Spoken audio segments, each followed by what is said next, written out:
جی ناظرین، A T V کے special program میں آپ کی میزبان بینش بطول آپ کے ساتھ۔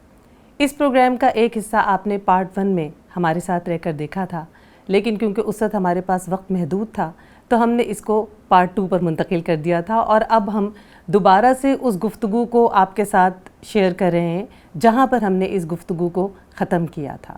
اچھا، اب یہ آپ کتابیں ادھر دیکھ رہی ہیں سارے جی پورا ماشاءاللہ آپ کا یہ میں نے اس سے پیشتر جب میں لندن سے آیا تھا تو میں نے وہاں کی کتابیں برٹش لائبریری کو دے دی تھیں۔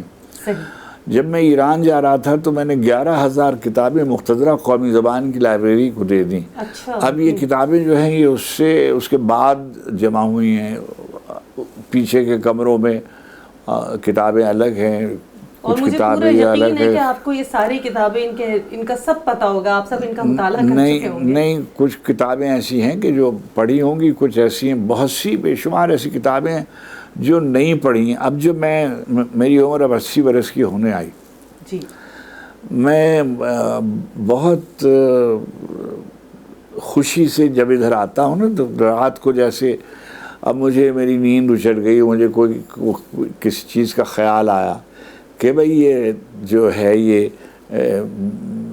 مولانا کا یہ شعر ہے، اب میں یہاں آ جاؤں گا، یا کوئی واقعہ کہ یہ میں نے فلاں تاریخ میں ادھر چلا جاؤں گا، کوئی آیت بھول جاؤں گا، کوئی کسی بزرگ کا قصہ بھول جاؤں گا، کوئی انگریزی کی کوئی چیز بھول جاؤں گا، تو کتابیں بے ترتیب ہو جاتی ہیں۔ اچھا، میں یہاں آتا ہوں، یہاں پر ایک صوفہ بچھا ہوا ہے تو یہاں بیٹھ کے پڑھتا ہوں، پڑھتے پڑھتے میں یہاں سو جاتا ہوں۔ اچھا، اور یعنی یا یہ کہ بیٹھ کر پڑھتا ہوں، یا پڑھنے میں مجھے بہترین رفیق ہوتی ہیں نا۔ جی، یہ آج کل کی نوجوان نسل کو لیکن یہ مجھے تکلیف یہ ہوتی ہے کہ بے شمار کتابیں ایسی ہیں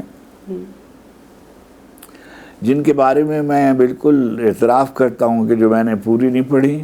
مثلا میں نے 10 صفحے پڑھے اور میں نے کہا کہ اچھا میں اس کو پڑھتا ہوں، اور میں نے کوئی دوسری کتاب شروع کر دی، اور وہ دوسری کتاب پڑھی اور وہ اٹھا کر ادھر اچھا کوئی ایسی کتاب جو آپ نے کہا کہ مجھے ہر حال میں پڑھنی ہے، ایسا انٹرسٹ؟ نہیں، کچھ دیکھیے، ہاں یہ ایک بالکل موضوع ایسا ہے کہ جس پر آپ ٹھہریں گی نہیں، اور میں اس پر خیر زندگی میں کچھ کتابیں ہوتی ہیں جو آپ پر اثر انداز ہوتی ہیں، ہے نا؟ مثلا آپ قرآن حکیم کی تلاوت کرتے ہیں، آپ نہج البلاغہ کی تلاوت کرتے ہیں، آپ حدیث کی کتابوں کی تلاوت کرتے ہیں، یہ تو ایک قصہ ہو گیا۔ اچھا، پھر آپ کچھ لوگ ہیں جن کو آپ پڑھتے رہتے ہیں، آپ پلٹ کے ان کو پڑھتے ہیں، یعنی کوئی سمجھدار آدمی جو ہے، وہ تہذیبی آدمی جو ہے وہ پڑھتے ہی ہے بھئی غالب کو میں ہی تھوڑی پڑھتا ہوں، میر کو، غالب کو، اقبال کو، فیض کو، یہ تو سبھی پڑھتے ہوتے ہیں، میں بھی پڑھتا ہوتا ہوں۔ اچھا، اب کچھ لوگ ہیں کہ جو آپ مثلا میں شعر کہہ رہا ہوں تو مجھ کو معلوم ہونا چاہیے کہ میرے زمانے میں اور کون سے لوگ شعر کہہ رہے ہیں۔ یہ دیکھیے یہ والا جو پورا حصہ ہے یہ پوری فارسی شاعری ہے، اس میں کلاسیکل پوئٹس تو ہیں ہی دونوں طرف، مگر اس میں جو کانٹمپریری یعنی شاعری میرا موضوع ہے تو میں وہ پڑھتا رہتا ہوں، اقبالیات پر، غالب پر، ادھر اسلامیات پر، قرآنیات پر، خیر جو بھی آپ کا مطالعے کا ہے سبھی جگہ ایسے ہوتا ہے۔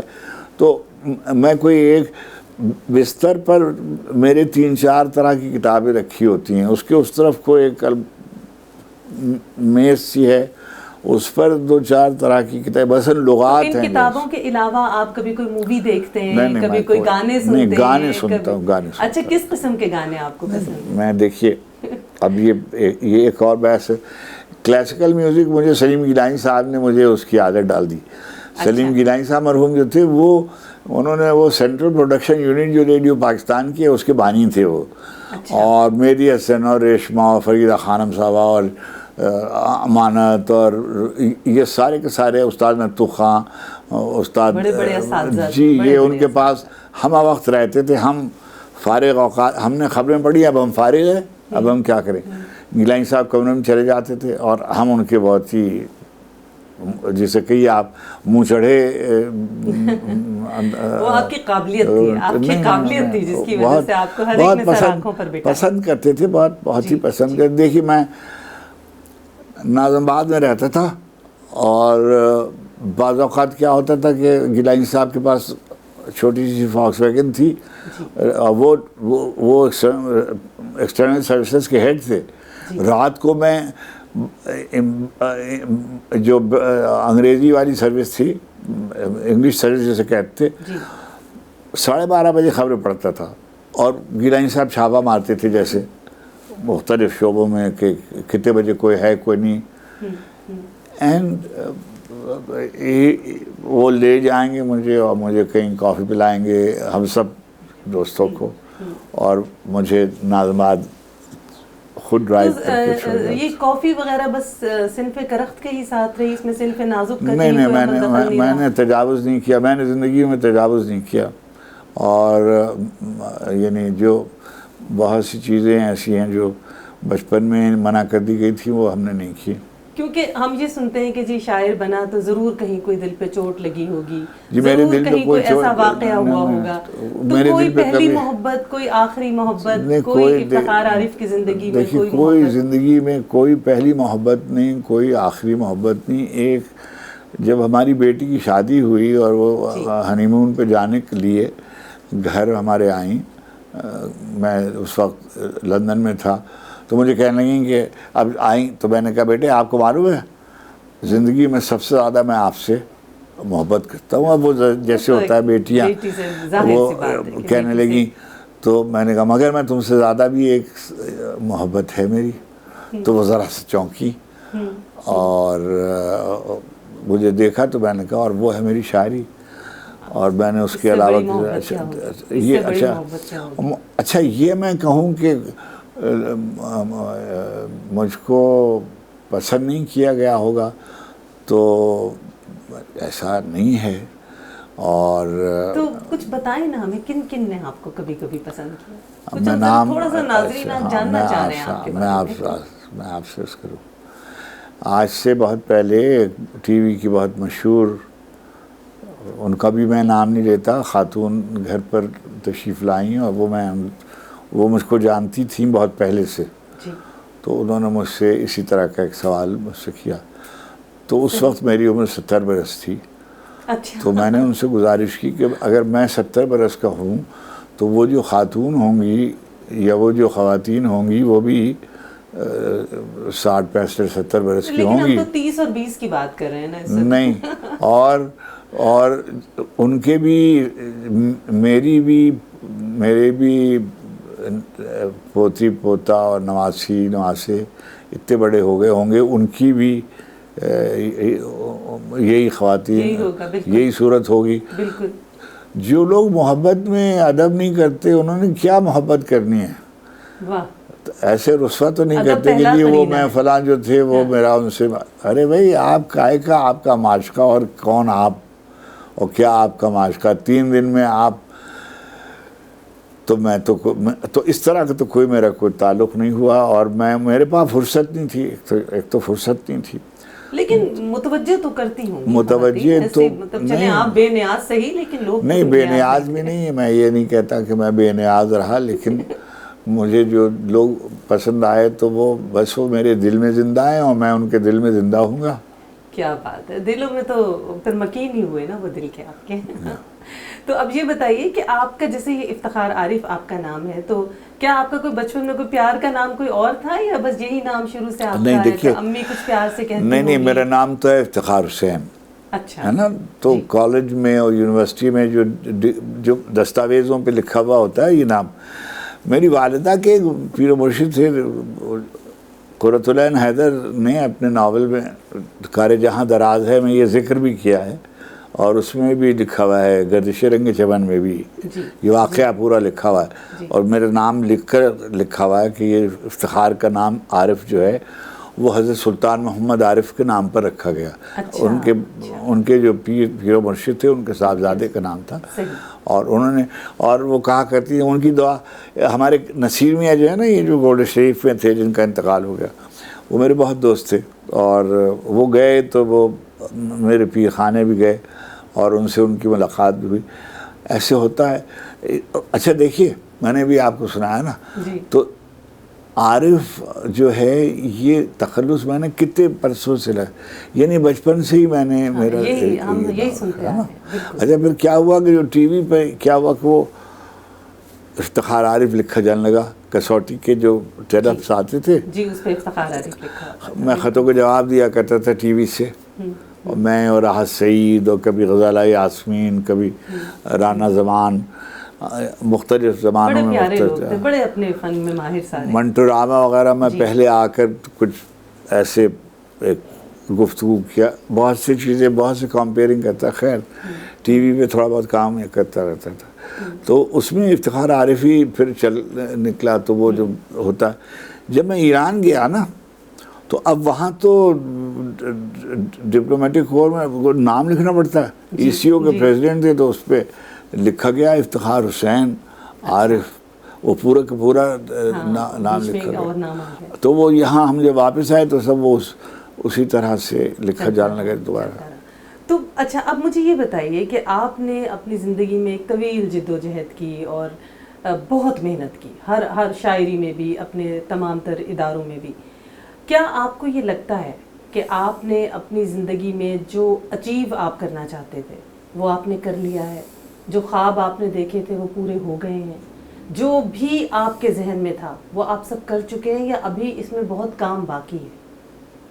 نہیں دیکھیے, میں آپ سے سچی بات یہ کہوں کہ بعض اوقات میں مجھے حیرت ہوتی ہے اور شرم آتی ہے, اور میں اللہ تعالیٰ کے سامنے جاتے ہوئے بہت ہی, امیر المومنین ایک جگہ فرماتے ہیں کہ جس آدمی پہ بہت نعمتیں جس کو عطا فرمائی گئی ہوں اس کو ڈرنا چاہیے, اس لیے کہ بڑی خوبصورت بات ہے کہ یعنی کہیں خدا نہ کرے پروردگار عالم کو یہ بات ناگوار نہ ہو جائے کہ میں نے اس کو عطا کیا ہوا ہے اتنا اور یہ اس کا دماغ خراب ہو گیا ہے وغیرہ. تو اس سے توبہ کرتے ہیں. اب یہ جیسے بھی آپ نے ارشاد فرمایا تھا, اب میں کہوں کہ جی مجھے نشان امتیاز ملی, خوشی نہیں ہوئی, بہت ہی خوشی ہوتی ہے نا. سب سے بڑا سول ایوارڈ آپ کو پاکستان میں. مجھ کو میں بہت دیر 22 گریڈ میں رہا. میں 1995 میں چیئرمین ہوا تھا مقتدرہ کا, بالکل بے نظیر صاحبہ نے بنایا تھا, اور میں پھر 3 دفعہ مقتدرہ کا میں چیئرمین رہا.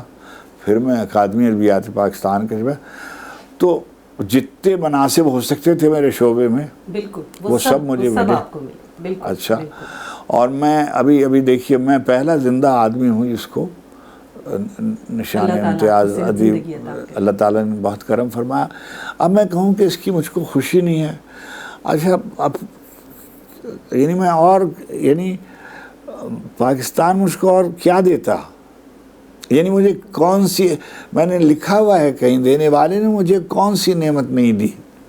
اب فرض کیجئے کہ مجھ کو, میں نے کبھی خواہش نہیں کی کہ میرا کوئی گھر ہو, یعنی مکان, میرا کوئی بلڈنگ ہو, میری دنیاوی ساز و سامان کوئی, تو مجھے یعنی میں کبھی بھی چاہتا گھر خرید سکتا تھا, کبھی بھی چاہتا بڑی گاڑی میرے پاس. خیر تو دنیاوی چیزیں جو ہیں وہ میری دسترس میں تھیں سب, ہے نا, دنیا میری دسترس میں ہے. میں چاہتا ہوں کہ میں سویرے ناشتے میں یہ کھاؤں, وہ میں کھا سکتا ہوں. آپ خواہش کریں وہ پوری ہوگی جو اللہ نے آپ کو اسباب فراہم کیے. لیکن مجھے جو خواہش یہ ہے کہ میرے پاس اتنے پیسے ہوں, اتنا قصہ ہو کہ مجھے یہ کتاب خریدنی ہے, میں کتاب خرید سکوں. واہ, مجھ کو یہ خوشبو خریدنی ہے, یہ میں خوشبو خرید سکوں. میں یہاں جانا چاہتا ہوں, میں یہاں چلا جاؤں. مجھ کو لباس, یعنی میں کوئی بہت کسی زمانے میں اچھے لباس کا مطلب قیمتی لباس نہیں ہوتا. اچھا لباس وہ ہوتا ہے جو آپ پہ اچھا لگے, ہے نہیں. تو کہ بھئی جوتے ایسے پہننے چاہیے اور ٹائیاں ایسی باندھنی چاہیے, اور یہ سب ہو گیا, یہ بھی کر لیا. آپ سمجھتے ہیں کہ ابھی کچھ ہونا باقی ہے؟ کوئی چیز ایسی نہیں ہے جو ابھی میں نے آپ کو کہا کہ جس دن مجھ کو یہ اس کا نشان امتیاز کا قصہ ہوا تو نماز شکر کے لیے تو میری سمجھ میں نہیں آتا نا، یہ جو ہے کہ یہ ہنر کی داد میرے ہنر سے زیادہ ہے، میں نے لکھا ہوا ہے. نہیں یہ تو خیر آپ کی کثیر نہیں کوئی اس میں کثیر نہیں. دیکھو بی بی ایسے ہے، ایسے دیکھیے ہر شخص کو یہ بات معلوم ہونی چاہیے کہ وہ کتنے لوگوں سے جب آپ دیکھتے ہوتے ہیں نا، ادھر نظر اٹھا کے دیکھتے ہوتے ہیں، اس طرف نظر اٹھا کے دیکھتے ہیں کہ اچھا بھائی یہ لوگ شاعر تھے اور یہ بھی شاعر تھے اور یہ بھی تھے اور یہ بھی تھے، تو آپ کو اپنی کمائیگی کا احساس ہوتا ہے. یعنی اپنی کمائیگی کا احساس ہوتا ہے کہ آپ ادھر دیکھتے ہیں، آپ ادھر دیکھتے ہیں، اور یہ کتابیں آپ کو آپ کی کمائیگی حوصلہ بھی بڑھاتی ہیں، ان سے دوستی آپ کی بہت ہوتی ہے. یعنی مجھ کو جب بہت پریشانی ہوتی میں انیس پڑھتا ہوں، ہے نا، مجھے جب الجھن ہوتی ہے میں میر پڑھتا ہوں، میں غالب نہیں پڑھتا ہوں، ٹو بی ویری آنیسٹ. جب مجھ کو پریشانی ہوتی ہے تو میں وہ پڑھتا ہوں جو میرے دل پہ مرہم رکھ سکے، ڈھارس ملتی ہے جن کو، جس سے زندگی. اچھا غالب تو حوصلہ دیتے ہیں، لیکن فرض کیجئے میں رونا چاہتا ہوں. آدمی کو کیفیات ہیں مختلف، بہت ہی بد نصیب لوگ ہوتے ہیں جو روتے نہیں ہیں. میں تو اپنے دوستوں کو یاد کر کے روتا ہوں. میں تو اچھا شعر پڑھ کر بھی مجھے بعض اوقات اچھا سر لگ جاتا ہے. میں رات کو اس پہ یہ جو کیا کہلاتا ہے موبائل، اس پر کوئی کلاسیکل میوزک، کوئی ستار بج رہا ہوتا ہے، کوئی سرود بج رہا ہوتا ہے، یا کوئی کلاسیکل میوزک کچھ گا رہا ہوتا ہے، اور کوئی اچھا سا سر کہیں کلک ہو جائے، میں اٹھ کے بیٹھ جاتا ہوں. حساس ہے نا ابھی، جیسے کوئی حساس نہیں. سب ہر شخص اپنے اندر ایک فنکار لیے ہوئے ہے. اگر آپ اس کو زندہ رکھیں، اگر آپ اس کو رکھیں، جو بھی بچہ پیدا ہوتا ہے وہ احساس جمال کے ساتھ پیدا ہوتا ہے. لیکن ہمارے والدین اس کو اگر دیکھ لیں کہ بھئی اس میں کون سی جہت ہے، کون سا کدھر جائے گا، کیا کرنا چاہتا ہے. اچھا یہ ساری دنیا میں یہ ایشو ہوتا ہے. بچے کہتے ہیں کہ ہم تو یہ بننا چاہتے تھے اور ہم نے والدین کچھ اور ان کو بنانا چاہ رہے ہیں، یہ تو حقیقت ہے. تو وہ اس میں اچھا ہمارے ساتھ یہ تھا کہ ہم بہت غریب لوگ تھے، اور جدھر ہمارا گھر تھا اس سے کوئی 500 گز پر اس طرف کو ایک میڈیکل کالج تھا، اور 500 گز اس طرف کو ایک انجینئرنگ کالج تھا. سب چاہتے تھے کہ میں، کوئی کہتا تھا کہ بھیا جو ہے، بڑے بیٹے کو کہتے تھے کہ یہ انجینئر ہو جائے، یہ ڈاکٹر ہو جائے. کبھی میں نے یہ خواہش نہیں کی کہ میں انجینئر ہوں، یا کبھی میں نے خواہش نہیں کی کہ میں ڈاکٹر ہوں. میرے نانا یہ کہتے تھے کہ بیٹے تم کیا کریں، میں کہتا تھا میں استاد بننا چاہتا ہوں. اب میں نے دیکھیے میں ایسے ڈسپلن میں نے ایم اے کیا جس میں کوئی بڑی ملازمت نہیں مل سکتی تھی. تو بس ایسے ہے، میں نے وہی کیا جو میں کرنا ہے. کتاب سے میری دوستی بچپن میں ہو گئی تھی. ابھی کبھی تنہا نہیں چھوڑا ان کتاب. غالب نے کسی کو ایک خط میں لکھا کہ جو آدمی کا شوق ہو، اگر وہی اس کا وسیلہ رزق ہو جائے تو اس سے بڑی بہترین بات کیا ہو سکتی ہے نا. بہترین بات. کتاب سے دوستی تھی. اب 80 برس کے ہو گئے، زندگی کے سفر آخر کو آیا، اور وہ دوستی برقرار ہے، بڑھتی جاتی ہے، جا رہی ہے. تو اب مجھے یہ ضرور بتائیے کہ ایک دانشور کی حیثیت سے جو علم و ادب کی فضا آپ آج کل دیکھ رہے ہیں، اس حوالے سے کیا مستقبل دیکھتے ہیں آپ علم و ادب کا، اور کیا یہ بہتر ہاتھوں میں ہے؟ کیا آپ کو اس کا مستقبل روشن نظر آتا ہے؟ مجھے معلوم نہیں. مطلب یہ کہ کوئی بہت زیادہ میں دنیا میں جاتا آتا نہیں ہوں. مشاعروں میں جاتا ہوں، تقریبات میں جاتا ہوں، بہت سی کتابیں چھپ رہی ہیں، بہت سے لوگ شعر کہہ رہے ہیں، مگر میں نے دیکھا ہے کہ زندگی اتنی مشکل ہو گئی ہے کہ لوگ ادب کی طرف اور ثقافت کی طرف اتنی شدت سے نہیں آ رہے، اتنی شدت سے نہیں آ رہے۔ نوجوان نسل، وہ تو نوجوانوں کو آپ نوجوانوں سے 20ویں صدی نے یہ کہہ دیا ہے کہ آپ کا کامیاب آدمی وہ ہے جس کے پاس پیسے زیادہ ہیں۔ پیسہ ہے، معیار ہی وہی بن گیا۔ آپ کا معیار کیا ہے کہ آپ کی ملازمت، آپ اچھے، چنانچہ ہر آدمی آئی ٹی میں، پہلے ہمارے زمانے میں ڈاکٹر ہو جاتے، انجینئر ہو جاتے، یا بہت ہو گیا خوش قسمت تو سول سروس میں چلے گئے۔ اب کیا ہے کہ اب آئی ٹی میں چلے گئے، آئی ٹی میں چلے گئے، آئی ٹی میں سے انفارمیشن ٹیکنالوجی میں چلے گئے۔ جب میری سمجھ بھی نہیں آتا، مجھے نہ کمپیوٹر سمجھ میں آتا ہے، نہ موبائل سمجھ میں آتا ہے، نہ مجھے بجلی سمجھ میں آتی۔ میں نے ٹی وی پہ اتنا کام کیا، میں نے ریڈیو پہ کام کیا، مجھ سے ریکارڈنگ نہیں ہوتی، میں اس کو پلے نہیں کر سکتا ریکارڈ، ایسے ہے، میرا مزاج نہیں ہے ٹیکنیکل۔ لیکن علم و ادب کے حوالے سے خاص طور کتاب پڑھتا رہتا ہوں۔ یہ آنے والے کچھ لوگ آپ کو نظر آتے ہیں جو افتخار عارف بن سکیں یا بڑے بڑے دیکھیے فراز بن سکیں، دیکھیے لوگ تو ہیں۔ اچھا دیکھیے، ایک ہمارے بزرگ ہیں پروفیسر احمد رفیق اختر صاحب، انہوں نے کہیں ایک بہت ہی بے شمار باتیں انہوں نے ایسی کہیں۔ ایک بات انہوں نے کہی ہے کہ حضرت نظام الدین اولیاء رحمۃ اللہ علیہ پہلے دن نظام الدین نہیں تھے، بالکل جب وہ آئے تھے حضرت خواجہ قطب الدین بختیار کاکی کے پاس، فرید الدین گن شکر کے پاس، اور بیعت انہوں نے کی تھی با فرید الدین سے، تو اس وقت نظام الدین نہیں تھے۔ نظام الدین وہاں دیکھتے دیکھتے وہ محنت اور ریاضت سے، ریاضت آپ نے صحیح لفظ استعمال کیا، ریاضت سے، محنت سے، انہوں نے توجہ سے، پیر کی تربیت سے، اپنے علم سے، مطالعے سے اور عبادات سے، تقویٰ سے اللہ سبحانہ تعالیٰ نے ان کو منزلت عطا کی۔ تو جو بھی آدمی ہے وہ ایک خاص، ایک بات ضرور ہے کہ ہمارے زمانے میں لوگ آئیڈیالوجیکلی کہیں نہ کہیں کمٹمنٹ ان کا ہوتا تھا، صحیح ہے نا، صحیح، کہیں نہ کہیں وہ کسی نہ کسی طرح سے وہ چاہتے تھے کہ بھئی دنیا تبدیل ہو جائے، دنیا تبدیل ہو جائے۔ یورپ کے، امریکہ کے، افریقہ کے، لاطینی امریکہ کے نوجوان سب ایک ساتھ آواز لگاتے تھے دنیا کی تبدیلی کی۔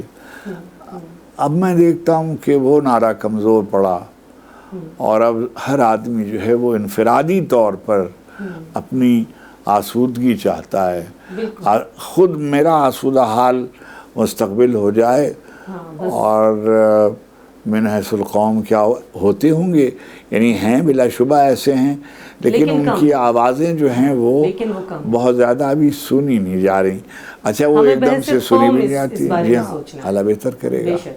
تو اب اس طرح ہے کہ پروگرام کا اختتام کی طرف ہم آ چکے ہیں، اور یہ ممکن نہیں ہے کہ ہم افتخار عارف کے پاس موجود ہوں اور ہم ان سے کوئی ان کا دل پسند کوئی نظم، کوئی غزل جو آپ کے دل کے بہت قریب ہو، اس پر ہم اپنے پروگرام کا اختتام کرنا چاہتے ہیں، جو بہت آپ کی زندگی میں نے جو آخری شعر لکھے ہیں وہ میں آپ کو سنا سکتا ہوں۔ میں گیا ہوا تھا حضرت شمس تبریز رحمۃ اللہ علیہ کا مزار جو ہے، یہ ایک مقام ہے خوئی، تبریز کے قریب، خوئی، جی ہاں، وہاں وہ دفن ہیں۔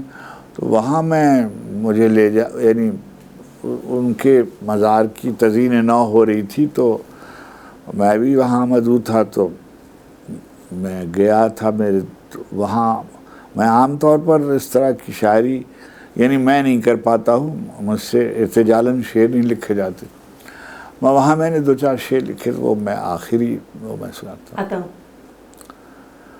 میان عرصہ موت و حیات رقص میں ہے، میان عرصہ موت و حیات رقص میں ہے، اکیلا میں نہیں کل کائنات رقص میں ہے، اکیلا میں نہیں کل کائنات رقص میں ہے۔ میان عرصہ موت و حیات رقص میں ہے، اکیلا میں نہیں کل کائنات رقص میں ہے، اتاق کنگرے عرش کے چراغ کی لو، اتاق کنگرے عرش کے چراغ کی لو، کسی گلی کے فقیروں کے ساتھ رقص میں ہے. واہ، کسی گلی کے فقیروں کے ساتھ اتاق کنگرے عرش کے چراغ کی لو کسی گلی کے فقیروں کے ساتھ رقص میں ہے. ہر ایک ذرہ، ہر ایک پارے زمین و زمان، ہر ایک ذرہ، ہر ایک پارے زمین و زمان کسی کے حکم پہ دن ہو کہ رات رقص میں ہے.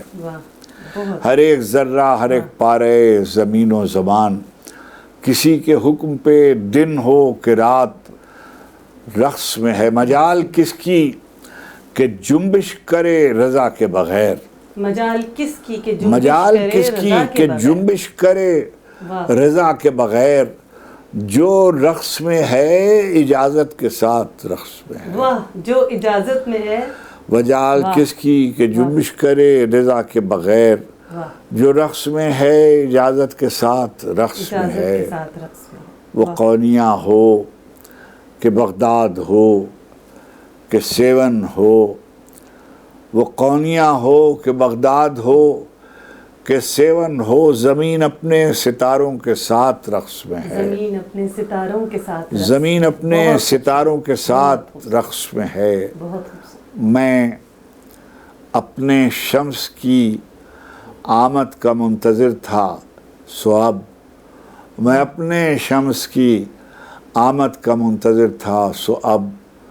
میرے وجود میں رومی کی ذات رقص میں ہے. میرے وجود میں رومی کی ذات رقص میں. میں اپنے شمس کی آمد کا منتظر تھا سو اب میرے وجود میں رومی کی ذات رقص میں ہے.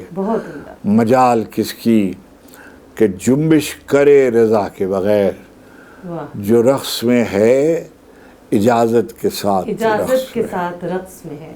اور اس قدر خوبصورت شاعری ہمیں سنانے پر میں آپ کی بے حد شکر گزار ہوں. آپ نے ہمیں اپنا اتنا قیمتی وقت دیا اے ٹی وی کے اس اسپیشل پروگرام میں. آپ کے ساتھ آپ کو ہم مبارکباد دینے آئے تھے، لیکن اس قدر خوبصورت گفتگو میں سمجھتی ہوں کہ ہمارے ناظرین کے لیے آپ کی طرف سے ایک بہت بڑا تحفہ ہے. اور ناظرین، اس کے ساتھ ہی ہمارے اس پروگرام کا اختتام ہوتا ہے. اور اے ٹی وی کے پلیٹ فارم سے ہم اس وقت افتخار عارف کے ساتھ موجود تھے، اور انشاءاللہ ہم اس کے بعد دوبارہ آپ کے پاس حاضر خدمت ہوں گے. اپنا خیال رکھیے گا.